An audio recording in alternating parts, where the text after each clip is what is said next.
Fantastic four first steps Marvel के लिए सबसे जरूरी मूवी है, क्योंकि अगर कोई इसे देखने के लिए नहीं गया तो फिर अभी तक की मार्वल की सबसे हाई बजट मूवी, जिसमें लिटरली एंड गेम से भी ज्यादा सुपर हीरो फीचर हो रहे हैं, एवेंजर्स डूम्सडे को भी कोई नहीं देखने जाएगा, कोई भी नहीं। अब इस मूवी को देख के ऐसा लगा कि अपना पुराना मार्वल वापस आ चुका है। और नहीं, मैं ये इसलिए नहीं कह रहा क्योंकि बहुत अच्छी मूवी है ये, आगे जानेंगे इसके बारे में। और ना ही मैं ये इसलिए कह रहा हूँ क्योंकि मेरे हर मार्वल मूवी की रिलीज के साथ मेरे मूड स्विंग्स चलते हैं, कभी बोलता हूँ कि मार्वल इज बैक और कभी बोलता हूँ मार्वल इज डन फॉर। नहीं, दशकों बाद मार्वल ने एक ऐसी मूवी निकाली है जिसको देखने के लिए तुम्हें पिछला कुछ देखने की जरूरत नहीं है। जहां ये मार्वल की 37th मूवी है, but it is still a no homework needed piece of Marvel cinema, जिसको देखने के लिए तुम्हें बस अपना मन बनाना और चल दो मुंह उठा के मूवी देखने। नो स्पॉइलर, जितना ट्रेलर पे दिखाया उतने पे होगी चर्चा। जहां इस मूवी का बेसिक सिनॉप्सिस ये है कि रीड और अपनी हो सकती थी जो सू स्टॉर्म, ये वाली नहीं, ये अभी भी अपनी ही है। अब रीड और सू स्टॉर्म का एक बच्चा होने वाला है, जहां से इस मूवी की शुरुआत होती है। और एक दिन सिल्वर सर्फर आती है धरती पे, ये बताने के लिए कि धरती पे गैलेक्टस का हमला होने वाला है। और अब इस दुनिया के सबसे बड़े celebrities, the heroes of this world, fantastic four जाते हैं गैलेक्टस से बात करने, जहां गैलेक्टस इस धरती को छोड़ने की कीमत फ्रैंकलिन रिचर्ड्स बताता है, रीड और सू स्टॉर्म का बेटा। और अब फैंटास्टिक फोर को देखना है कि वो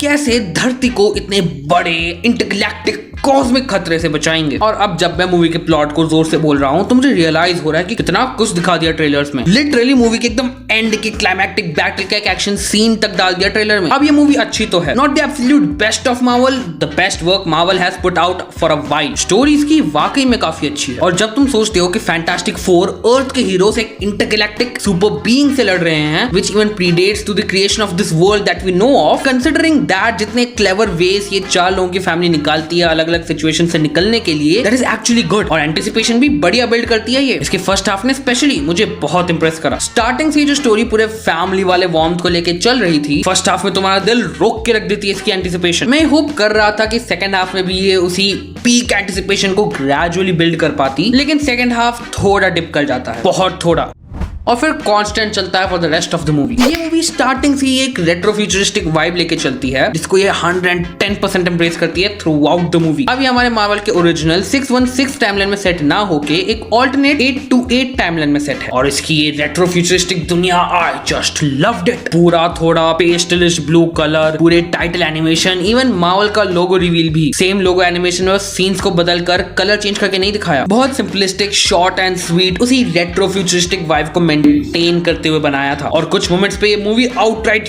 ब्यूटीफुल बन जाती है। कुछ scenes are genuinely eye candy. और जो फैमिली वाले सीन्स हैं जिसमें चारों फैमिली मेंबर्स एक दूसरे के साथ इंटरेक्ट करते हैं, वो बहुत नेचुरल लगता है। कुछ डायलॉग्स, जस्ट बिकॉज ये एक परफेक्ट मूवी नहीं है इसलिए थोड़ा सा नेटपिक कर रहा हूँ, कि कुछ डायलॉग्स थोड़े से क्रिंजी नहीं कह सकते या पता नहीं, लेकिन थोड़े से आउट ऑफ प्लेस से लगते हैं, थोड़ा स्क्रिप्टिश सा लगता है। और एक्चुअली क्योंकि इतने सारे मीम्स चल रहे हैं तो इसे भी थोड़ा एड्रेस करना चाहूंगा कि fantastic four is actually better than Superman. मैं ऑब्जेक्टिवली कंपेयर करूं तो दोनों की स्टोरी लाइन सेम लेवल पे अच्छी है और वीएफएक्स भी सेम लेवल का है, लेकिन सुपरमैन के केस में वो सीन्स उतने अच्छे से ट्रांसलेट नहीं होते स्क्रीन पे जितने अच्छे से फैंटास्टिक फोर के केस में होते हैं। बस कैरेक्टर इंटरेक्शंस हैं जिसमें जेम्स गन की सुपरमैन मेरे लिए थोड़ी ऊपर स्टैंड करेगी, वरना बाकी सब कुछ सेम लगता है। And one thing that is similar in both the movies, that they both nailed the casting. Pedro pascal तो दिल में बसते ही हैं, मां कसम ये बंदा भगवान की तरह हर जगह है। वैसे को भी Sue Storm is quite sexy and beautiful, and the same goes for you, Silver Surfer played by Julia Garner. Johnny Storm भी अपने गोटे मुंह में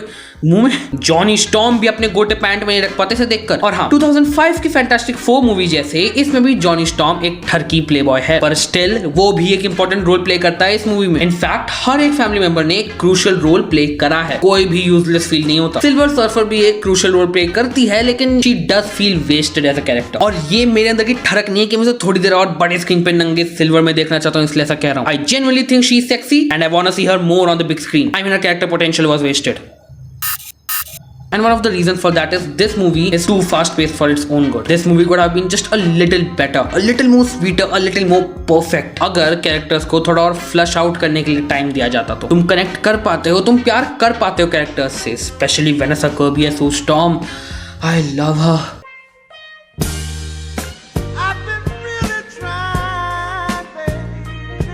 लेकिन जैसा मैंने कहा, it could have been more of an absolute cinema material if they had just given more time to the characters. Story काफी वेल राउंडेड है और हर चीज को पहले से सेटअप कर दिया जाता है, और जब तुम्हें उसका पे ऑफ मिलता है देन यू गो कि ओ ये था इसका मामला। एंड देखो, अगर सिर्फ मूवी की बात करें तो आई लव्ड इट। बहुत फुलफिल्ड लगा थिएटर से निकल के। It felt like that were 2 hours spent well. It is in no doubt best fantastic four movie we have ever gotten. और रही बात शुरुआती क्वेश्चंस की, आई एम वेरी एक्साइटेड अगली मार्वल मूवीज के लिए। एंड इवन दो इसके post credit scenes are a big KLPD, और थोड़ी परेशान करती है ये बात कि अगला मार्वल का माल हमें 1.5 साल बाद स्पाइडरमैन ब्रांड न्यू डे ही मिलने वाला है। But still, even though I am not saying that Marvel is back, पर उसकी movies are slowly starting to look good.